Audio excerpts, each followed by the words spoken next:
اب آج کا میرا موضوع ہے شہادت علی رضی اللہ تعالیٰ عنہ۔ اصل میں حضرت علی رضی اللہ تعالیٰ عنہ کی شہادت بھی اسی الفتنۃ الکبریٰ کا تسلسل ہے۔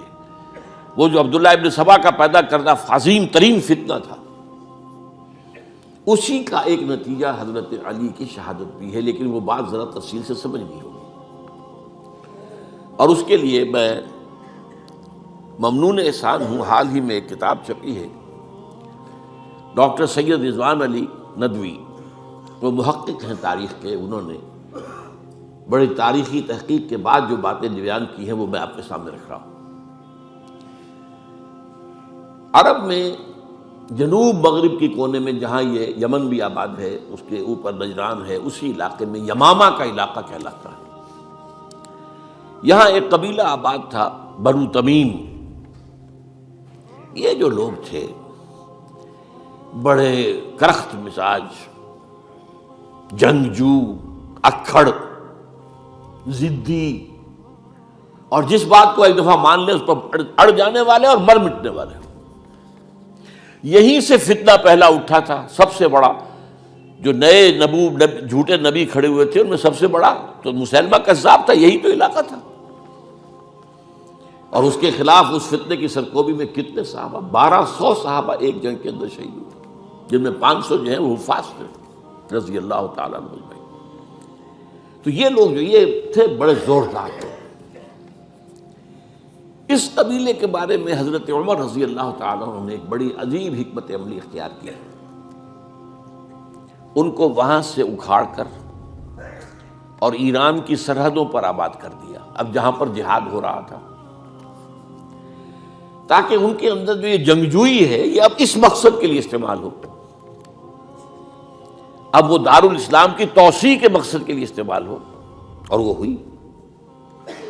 حضرت عمر نے 2 چھاؤنیاں بنائی تھی رضی اللہ تعالیٰ، کوفہ اور بصرہ، کیونکہ ظاہر بات ہے کہ اب جو اسلام کا دائرہ پھیل رہا تھا اور اسلامی حکومت پھیل رہی تھی، اور زیادہ تر جو ہے مشرق کی طرف پھیل رہی تھی، ایران اور خراسان وغیرہ کی طرف، تو اب مدینے سے اس کا کنٹرول اتنا آسان نہیں تھا، فاصلہ تھا، تو چھاؤنیاں بنائیں تاکہ یہ اس سرحد کے اوپر یہ موجودہ مرکز رہے، یہاں فوجیں موجود رہیں، کہیں کوئی بغاوت ہو تو اس کو کچلنے کے لیے وہ قوت فوری طور پر دستیاب ہو سکے۔ یہ لوگ ہیں کہ جو عبداللہ ابن سبا کی فتنے سے سب سے زیادہ متاثر ہوئے۔ ان کی مزاج میں وہ کجی تو تھی نا۔ حضرت عمر بھی ان کا جو ایک مضبوط کنٹرول تھا انہیں دبائے رکھا ہے، اور ان کا رخ جو ہے ایک دوسری طرف موڑ کر اس سے اسلام کو فائدہ پہنچایا۔ لیکن اس کے بعد جب فتنہ جو آیا یہ عبداللہ ابن سبا، تو سب سے بڑھ کر یہی لوگ اس کے ماننے والے، اور انہی میں سے وہ لوگ تھے جنہوں نے جانیں بھی دے دی ہیں، جنہیں حضرت علی نے زندہ جلایا ہے، اس لیے کہ وہ کہتے تھے کہ علی خدا ہے۔ اے علی تم خدا ہو، تم ہمیں آگ میں جلا رہے ہو، یہ تو تم ہمارا امتحان لے رہے ہو۔ وَلَنَبْلُوَنَّكُمْ بِشَيْءٍ مِّنَ الْخَوْفِ وَالْجُوعِ وَنَقْصٍ مِّنَ الْأَمْوَالِ وَالْأَنفُسِ وَالثَّمَرَاتِ۔ اب وہ اس آیت کو اپنے اوپر منطبق کر رہے ہیں۔ تو یہ جو کرخت لوگ تھے، انہوں نے در حقیقت جو ہے عبداللہ ابن سبا کے کردار میں سب سے بڑا رول پلے کیا، اور انہی کے ہاتھوں حضرت عثمان شہید ہوئے رضی اللہ تعالیٰ۔ اور اس کے بعد انہوں نے حضرت علی رضی اللہ تعالیٰ عنہ کو اپنے گھیرے میں لے لیا، کیونکہ انہی کی کثیر تعداد موجود تھی مدینے میں جب حضرت عثمان شہید ہوئے۔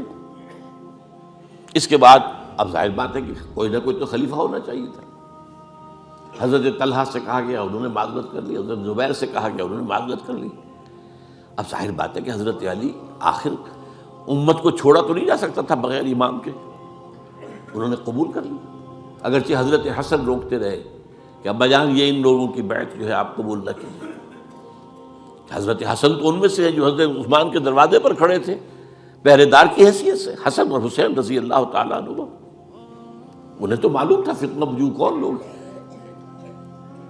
اس کے بعد حضرت علی رضی اللہ تعالیٰ عنہ نے اسی حکمت سے، جس حکمت کے تحت حضرت عمر نے یہ چھاونیاں آباد کی تھی، دارالخلافہ بھی مدینے سے کوفہ منتقل کر دیا، تاکہ پورے عالم اسلام کو کنٹرول کیا جا سکے اس مرکز کے ساتھ۔ اس کا نتیجہ یہ نکلا کہ اب گویا کہ حضرت علی کے گرد ان لوگوں کا گھیراؤ مکمل ہو۔ کوفے میں یہی تو آباد تھے، کوفی یہی تو تھے، حضرت عمر نے انہیں لا کے یہاں آباد کیا تھا۔ جب حضرت علی نے کوفے کو اپنا دارالخلافہ قرار دیا تو گویا کہ ان کا پھر عمل دخل بہت بڑھ گیا۔ ایک طریقے سے یہ کہا جا سکتا ہے کہ انہوں نے اب حضرت علی رضی اللہ تعالیٰ عنہ کو اپنے محاصرے میں لے لیا۔ چنانچہ جنگ جمل کے موقع پر یہ ہوا ہے کہ صلح ہو گئی تھی، حضرت عائشہ رضی اللہ تعالیٰ عنہ کے جو نمائندے تھے اور ادھر سے حضرت علی، صلح ہو گئی تھی، طے ہو گیا تھا کہ ہاں قاتلین عثمان کو جو ہے اس کو سزا دی جائے گی، قصاص لیا جائے گا حضرت عثمان کے قتل کا۔ لیکن ان لوگوں نے 10,000 آدمی کھڑے ہو گئے کوفے کے اندر، ہم سب قاتل ہیں عثمان کے، لوگ قصاص ہم سے اگر لے سکتے ہو، جس کے نتیجے میں اور انہوں نے جنگ شروع کر دی۔ اور جب جنگ شروع ہو جائے تو پھر اس کے بعد تو کوئی نہیں دیکھ سکتا کیوں شروع ہوئی، کیسے شروع ہوئی، کس نے شروع کی۔ اب تو یا مارو یا مرو، دو ہی باتیں ہوتی۔ 10,000 مسلمان ایک رات میں شہید ہوئے جنگ جمل۔ اب اس کے بعد حضرت علی رضی اللہ تعالیٰ عنہ کی خلافت جو ہے حضرت امیر معاویہ نے ماننے سے انکار کر دیا۔ جب تک قاتلین عثمان کو سزا نہیں دیتے ہم بیعت نہیں کریں گے۔ یہ نہیں کہ دعویٰ کیا ہو کہ میں خلافت کا حقدار ہوں، یہ نہیں، لیکن یہ کہ آپ کو ان کو سزا دینی چاہیے۔ اب یہ تھا وہ مخمصہ جس میں حضرت علی رضی اللہ تعالیٰ عنہ وہ فرماتے تھے تم میرا ساتھ دو تو میں ان قاتلین عثمان سے سزا جو ہے ان کو سزا دے سکوں۔ ادھر انہیں پتا تھا کہ میں سرنڈر کرتا ہوں تو مجھے علی تک تو پہنچنے کوئی نہیں دے گا، راستے میں ختم کر دیں گے رضی اللہ تعالیٰ عنہ۔ تو یہ پیچ تھا ایک جو ایسا پڑا ہے۔ اب اس میں جب حضرت معاویہ اور حضرت علی کے مابین فیصلہ کن جنگ ہوئی، جنگ صفین جسے کہتے ہیں، جس میں 70,000 مسلمان ایک دوسرے کی تلواروں، تیروں، نیزوں سے قتل ہوئے۔ اس موقع پر حضرت معاویہ کی طرف سے ایک آفر آئی، قرآن مجید کو نیزے پر اٹھا کر لوگوں نے کہا کہ یہ خونریزی بند کر دو، ہم قرآن کا فیصلہ ماننے کو تیار ہیں۔ حضرت علی دیکھ رہے تھے کہ یہ اصل میں میری فتح کو شکست سے بدلنے کا پروگرام ہے، تقریباً فتح میری ہو چکی ہے، لیکن یہ جو طبقہ تھا یہ انہوں نے کہا نہیں بڑی ٹھیک بات کہہ رہے ہیں، وہ مانیے ان کی بات، جنگ بند کی۔ انہوں نے ہی یہی لوگ تھے جنہوں نے مجبور کیا حضرت علی کو کہ وہ تحکیم پر رضامند ہو جائے۔ اس کے بعد تحکیم میں جو معاملہ ہوا، حضرت علی حضرت عبداللہ ابن عباس کو اپنی طرف سے حکم بنانا چاہتے تھے، یہ اڑ گئے نہیں۔ یہ اڑ جانے والے لوگ، اور یہی اصل قوت تھے، وہاں ساری طاقت تو انہی کی تھی۔ تو انہوں نے ابو موسیٰ اشعری کو اپنی طرف سے مقرر، وہ بہت نرم خو آدمی تھے، انہیں بنا۔ بہرحال جو بھی بات طے ہوئی، اب تاریخ کی روایتوں میں اختلاف ہو سکتا ہے، کہا یہ جاتا ہے کہ طے تو یہ ہوا تھا حکمین کے مابین، ادھر سے ابو موسیٰ اشعری، ادھر سے عمرو بن العاص رضی اللہ تعالی عنہما، کہ آپ اپنے جو کلائنٹ ہیں حضرت علی آپ انہیں معزول کر دیجئے، میں معاویہ کو معزول کر دیتا ہوں، پھر جو ہے مسلمان فیصلہ کر لیں کسی اور کی عبادت۔ انہوں نے کھڑے ہو کے کہہ دیا میں علی کو معزول کرتا ہوں، اور عمرو بن العاص نے کہا کہ میں معاویہ کو قائم کرتا ہوں۔ اب یہ ہے روایت، واللہ عالم اس میں کتنا سچ ہے کتنا جھوٹ ہے، میں کوئی مورخ نہیں ہوں، میں کوئی تاریخ کا محقق نہیں ہوں۔ اس کے بعد جو ہے اب یہ لوگ جنہوں نے کہا کہ مانیے تحکیم کو، اور جب انہوں نے حضرت علی نے اس تحکیم کے فیصلے کو ماننے سے انکار کیا تو باغی ہو گئے، حضرت علی کو کافر قرار دیا، اور جا کر ایک جگہ پر حرورہ ایک جگہ تھی وہاں پر جا کے جمع ہو گئے، جتھا بندی کی بہت بڑی طاقت پر وہاں کری۔ انہوں نے طے کیا کہ علی بھی کافر ہو گیا، معاویہ بھی کافر ہو گیا، عمرو بن العاص بھی کافر ہو گئے، سب کافر ہیں۔ حضرت علی کی طرف سے ایک گئے سفیر ان سے بات کرنے کے لیے، تو انہوں نے کہا تم ہی نے تو کہا تھا کہ تحکیم کو تسلیم کرو، کہ ہاں ہم نے گناہ کیا تھا، کفر کیا تھا، ہم توبہ کی ہم نے. اگر علی بھی مان لے کہ میں نے مان کر کفر کیا تھا، اب میں توبہ کرتا ہوں، تو ہم ان کی بات مان لیں گے. اب حضرت علی اس طرح کا جھوٹ کیسے بولتے ہیں؟ انہوں نے تو کوئی کفر نہیں کیا تھا. بہرحال انہوں نے پھر بھی نرمی برتی کہ دیکھو اگر تم کوئی خونریزی نہیں کرو گے، فساد نہیں مچاؤ گے، تو میں تمہیں کچھ نہیں کہوں گا. لیکن وہ اپنی ان شرارتوں سے بعد نہیں آئے. تو پھر تیسری جو بڑی جنگ ہوئی ہے ان جنگوں میں، جنگ نہروان کہلاتی ہے، حضرت علی کی جنگ خوارج کے ساتھ، جس میں 4000 خارجی جو ہیں وہ قتل ہوئے. اور یہ بات اب آپ نوٹ کر لیجئے کہ یہ لوگ جیسا کہ اکھڑ بھی تھے اور لیکن اپنی بات پر ڈٹ جانے والے تھے، لیکن ساتھ ہی دیندار بھی تھے، نمازی اور روزہ دار بھی تھے. یہ اس طرح کے لوگ نہیں تھے کہ جو فاسق اور فاجر ہو. بس یہ مزاج کا ایک ہے، جو بات دل میں بیٹھ گئی اڑ گئے.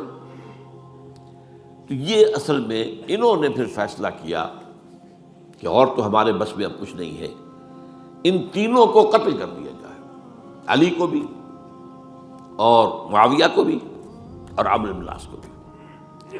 تو ایک جگہ ان کی سازش ہوئی، 3 آدمی معین ہو گئے، ایک ہی وقت کا طے فیصلہ ہو گیا، فلاں تاریخ کو فجر کے وقت تم جاؤ، وہ تم کوفے کی جامع مسجد میں، جب علی نماز جماعت کرا رہے ہو خنجر مارو انہیں. اور یہ اس کا نام ابن ملجم تھا، خارجی، یہ وہی لوگ بنو تمیم کے لوگ. دوسرا جو تھا وہ دمشق میں حضرت معاویہ کو قتل کرنے، شہید کرنے کے لیے پہنچ گیا. تیسرا مصر پہنچ گیا حضرت عمرو بن العاص کو. اب یہ بات اللہ کی طرف سے ہے، یہ تو اس کی مشیت ہے، اس کا فیصلہ ہے. حضرت علی پر وار کارگر ہوا، آپ شہید ہو گئے. حضرت معاویہ پر وہ وار ذرا اوچھا پڑا، زخمی تو ہوئے لیکن آپ کی جان بچ گئی. عمرو بن العاص اس روز مسجد میں کسی معذوری کی وجہ سے، عذر کی وجہ سے فجر میں آ ہی نہیں سکے، لہذا حضرت علی کی شہادت ہو گئی. اب یہ ہے اصل پس منظر، کن لوگوں نے کیا شہید، اصل میں وہ سمجھ لینے کی بات ہے. یہ خوارج نے شہید کیا، لیکن خوارج کا فتنہ سبائی فتنے ہی کا آف شوٹ ہے، اسی کے ذیل میں ہے، اسی کی ایک شاخ ہے، اسی کا ایک نتیجہ ہے. یہ خوارج جو ہے بعد میں بھی ان کی مسلسل جو ہے وہ جنگیں رہی ہیں. بہرحال اس صورتحال کو یہ سمجھ لیجئے کہ یہ خلفائے ثلاثہ رضی اللہ تعالی عنہ، حضرت عمر شہید، عثمان شہید، علی شہید. عجیب بات ہے کہ تینوں کا نام عین سے شروع ہوتا ہے، عمر عین سے، عثمان عین سے، علی عین سے. تینوں شہید ہوئے ہیں، لیکن یہ کہ یہ ہے تاریخی پس منظر.